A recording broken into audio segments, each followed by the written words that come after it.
ایران اور اسرائیل کے درمیان جنگ کشیدگی اختیار کر چکی ہے اور اس کے علاوہ امریکہ بھی اب میدان میں اترتے ہوئے نظر آ رہا ہے۔ امریکہ کی طرف سے فائنلی وارننگ دے دی گئی ہے اور ان کا یہ بھی کہنا ہے کہ آنے والے 2 دن میں ہم جنگ میں اتریں گے، اور جنگ میں اگر 2 دن میں وہ اترتے ہیں تو وہ ایران پر نیوکلیئر اٹیک کر دیں گے۔ نیوکلیئر اٹیک جیسے انہوں نے جاپان پر بھی کیا تھا، وہ بالکل تیار ہو چکے ہیں نیوکلیئر اٹیک کرنے کے لیے ایران کے خلاف۔ اور اس کے علاوہ ڈونلڈ ٹرمپ کا صاف بیان آیا کہ ہمیں معلوم ہے آیت اللہ خمینی کی لوکیشن۔ ان کا کہنا تھا اگلا اٹیک ہمارا آیت اللہ خمینی پر ہی کیا جائے گا اور ان کو مار دیا جائے گا، یہ کہنا تھا ڈونلڈ ٹرمپ کا۔ امریکہ نظر آ رہی ہے ہر طرف سے چہل قدمی کرتے ہوئے جنگ میں شامل ہونے کی کوشش کر رہے ہیں۔ اسرائیل اور ایران کے درمیان اس جنگ میں اب امریکہ بھی حصہ لے چکا ہے۔ اگر امریکہ اس طرح کرتا ہے تو کیا پاکستان اس جنگ میں شامل ہوگا؟ کیا چین اس جنگ میں شامل ہوگا؟ جی ہاں دوستوں، امریکہ اگر شامل ہوتا ہے اسرائیل اور ایران کے درمیان جنگ میں تو پاکستان اور چین بھی شامل ہو جائے گا اس جنگ میں۔ اگر اسرائیل کے تمام تر ایئر ڈیفنس سسٹم ناکام ہو رہے ہیں، جس طرح ایران ان پر میزائل داغ رہا ہے، اور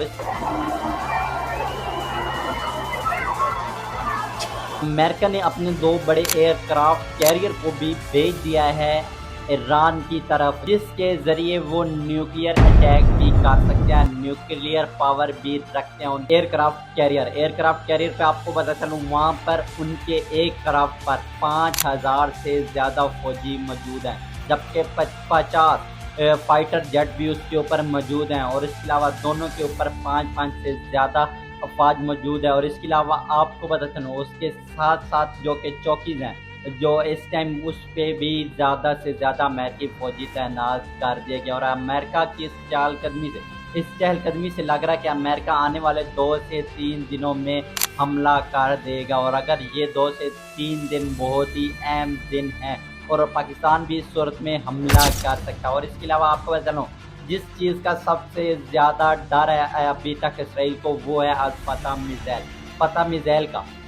میزائل 1 کا سب سے زیادہ اسرائیل کو ڈر ہے۔ ایران کے پاس جو میزائل ہے، ایران کے پاس ایسا میزائل ہے جو ایئر ڈیفنس سسٹم کو بھی مات دے سکتا ہے اور ٹریک ہوئے بغیر اپنی لوکیشن، اپنے نشانے پر، اپنے ہدف پر بآسانی پہنچ سکتا ہے، جو چلتے راستے پہ اپنی لوکیشن تبدیل کرتا رہتا ہے، جس کی وجہ سے ایئر ڈیفنس سسٹم کو ٹریک کرنے میں مشکلات پیش آتی ہے، جس کی وجہ سے ایئر ڈیفنس سسٹم ناکام ہو جاتا ہے۔ جنگ کی جو سب سے بڑی وجہ ہے وہ وجہ بھی اب امریکہ ہے، کیونکہ امریکہ نہیں چاہتا کہ نیوکلیئر پاور بن جائے ایران کیونکہ نیوکلیئر پاور بننے کی طرف گامزن تھا، ترقی کر رہا تھا، اسی وجہ سے اسرائیل کو آگے کر جنگ شروع کی تاکہ ہم اس جنگ میں شامل ہوئے اور نیوکلیئر پاور نہ بننے دیا جائے۔ ان کا کہنا ہے کہ پاکستان نیوکلیئر پاور ہے، ان کا کہنا ہے کہ چین نیوکلیئر پاور ہے، اور وہ ہمیں آنکھیں دکھا رہے ہیں۔ ہو سکتا ہے اگر یہ بھی نیوکلیئر پاور بن گیا تو ہمیں یہ بھی آنکھیں دکھانا شروع کر دے گا۔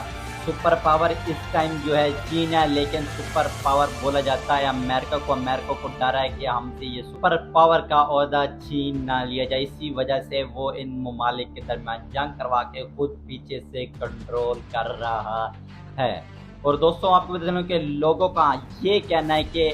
ایران کے پاس اپنے ایئر فورس موجود ہے، تو ایئر فورس کے ذریعے کیوں نہیں حملہ کر رہا ہے؟ تو دوستوں آپ کو بتا دوں جو ان کے درمیان فاصلہ ہے وہ زیادہ سے زیادہ فاصلہ ہے، 1200 سے 1400 میٹر کا فاصلہ ہے ایران اور اسرائیل کے درمیان، اور اگر فائٹر جیٹ وہاں پر پہنچ جاتے ہیں، فیول کے ایشو زیادہ سامنے آتا ہے، فیول کے لے کر اگر وہاں پر پہنچ جاتے ہیں، اٹیک بھی کر دیتے ہیں، وہاں سے بچ بھی جاتے ہیں، لیکن واپس نہیں آ سکتے۔ اور پہ دوسری بات، اگر انہیں اسرائیل تک جانا ہے تو انہیں عراق کے اوپر سے گزر کر جانا پڑے گا، جبکہ عراق کی حکومت اس بات کی اجازت نہیں دیتی۔ عراق میں زیادہ سے زیادہ اس ٹائم امریکی فوجی موجود ہیں،